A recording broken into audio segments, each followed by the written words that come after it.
Okay, so we're gonna do the damn thing. Is it focused? Who knows? I don't really know. Okay.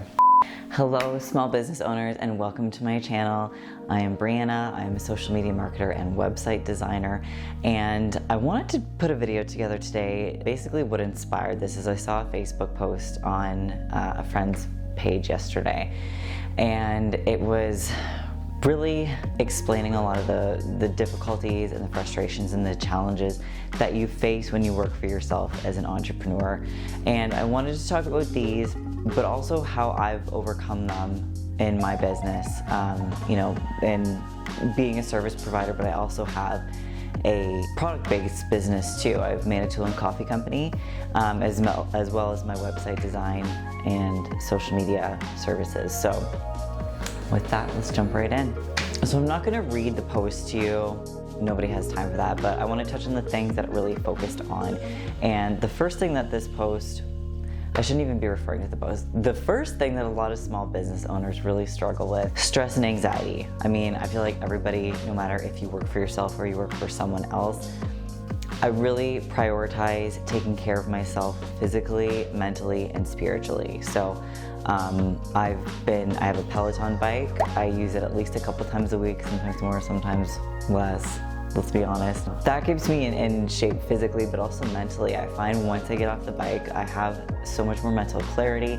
I feel like I can accomplish a lot. I just feel like a great energy boost. I feel good about myself, and that's always helped me.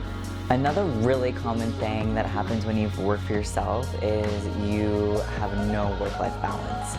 Like, especially if it's just you don't really have a team. Like, you are the marketer, you're the service provider, you're the housekeeper, the office cleaner, you're the bookkeeper, all that jazz. Like, you wear a lot of hats in business, and this can result in no work-life balance. So the way that I've been able to kind of regain control and have some work-life balance is I set boundaries on my work hours. So lately I've been in my office starting work at 8 a.m. and then I'm usually done around 5 or 6 p.m.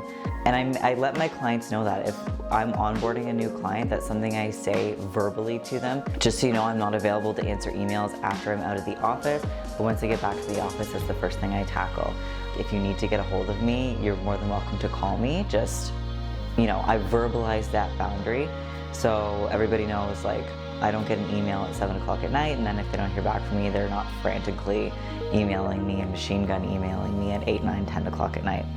I also try not to let things stress me out that are work related when I'm spending time with my family or my husband or my downtime. And one of the ways that I'm able to do this, so if I see an email come in or a text message come in, I triage it in my head and I remind myself, like, the world is not going to crumble if I don't answer this right away. Or, I remind myself that things can wait till tomorrow when I'm fully recharged, when I'm ready to show up for work, and when I'm feeling good and in like work mode.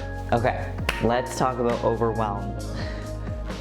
Overwhelm as an entrepreneur happens regularly. Like, let's be honest, it happens just as frequently as I drink coffee, which is pretty frequent.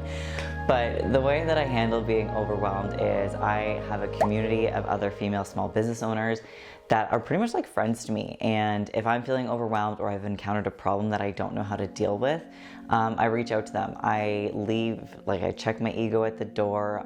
I know I don't know everything, and I know there are other people in my industry and other women out there that know how to do things that I don't. So I reach out for a lot of help, and I get vulnerable. I ask for advice or I ask for help. There's no shame in asking for help to other people that have been where you are.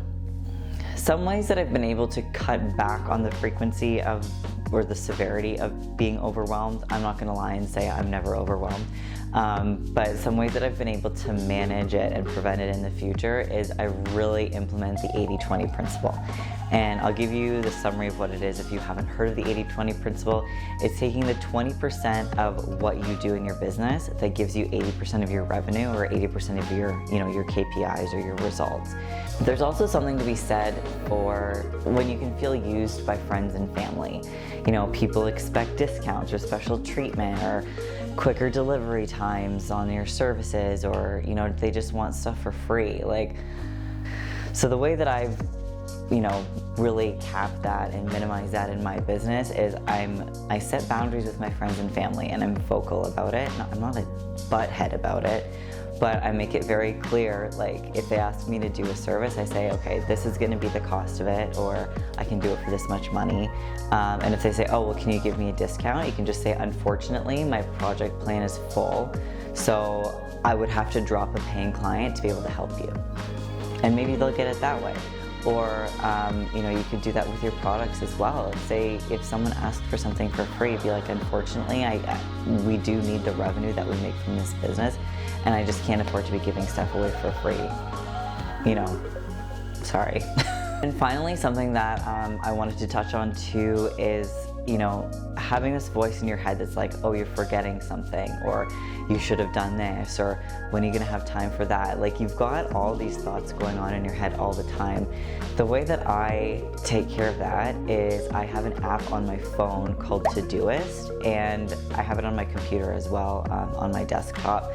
And anytime I think of like, oh, I have to, even if it's an email, if it's responding to an email, I'll put it in my Todoist. So when I go to my computer in the morning and I kind of look at the things that I got to tackle that day, it's right there. Like, oh yeah, I have to send this email, or I have to bill this person, or I have to call this person back. I do want to say I understand some people's businesses can be a lot more stressful, and, you know, lives are busier, especially if you have kids and stuff. So I don't mean to be insensitive to that whatsoever. I'm just trying to provide some advice for how I've been able to manage a lot of these really common stressors for small business owners and entrepreneurs.